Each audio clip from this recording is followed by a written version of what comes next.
La peinture que je suis en train de réaliser est une peinture qui, en tout cas dans mon idée, est une peinture plutôt portée sur l'univers et portée sur les planètes, sur un support papier que j'ai pris d'un rouleau directement, comme ça je peux découper le format que je souhaite. J'utilise une peinture aérosol pour faire ça.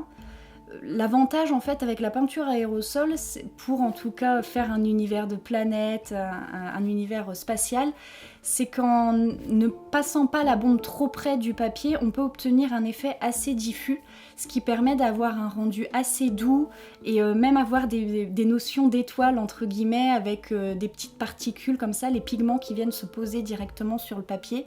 Ça donne un effet justement voilà, qui renforce un peu le côté galaxie. Après on y voit aussi un petit peu ce qu'on y veut.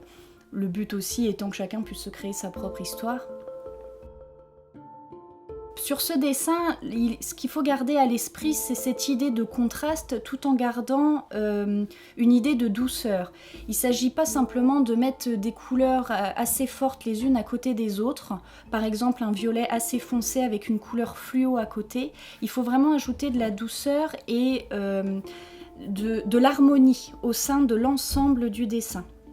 C'est-à-dire qu'ici, par endroits, je vais par exemple utiliser des couleurs très foncées et je vais revenir par pointe, par endroit, utiliser des couleurs fluo. Le fluo étant une couleur, par exemple le rose fluo étant une couleur qui est quand même assez vive, assez marquée. Là, le contraste, je suis sûre qu'il va être là. Il faut également penser à la dynamique de la composition. C'est d'ailleurs ce par quoi j'ai commencé à penser juste avant même de faire cette peinture. C'est-à-dire que les couleurs viennent petit à petit, mais la compo, il faut absolument qu'elle soit dans ma tête avant même que je commence quoi que ce soit. J'ai utilisé des pochoirs pour avoir cette idée justement de bulle. C'est plus facile en tout cas à avoir des formes rondes d'après des bouchons, des choses comme ça qu'on va garder. Et puis ça crée aussi un petit effet de surprise quand on l'enlève petit à petit. Par la suite, j'ai utilisé des marqueurs Liquitex.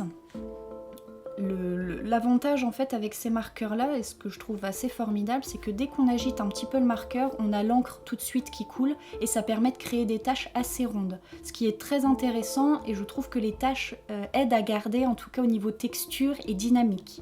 Les fils ont été faits avec différentes pointes de marqueurs. Donc des pointes qui peuvent être très larges, on peut justement jouer avec la sensibilité, la pression et l'orientation de la mine sur le papier, donc avoir des lignes assez épaisses, d'autres beaucoup plus fines, et on peut avoir un résultat très intéressant. Et pour tout ce qui va être détail, plutôt utiliser des pointes assez fines.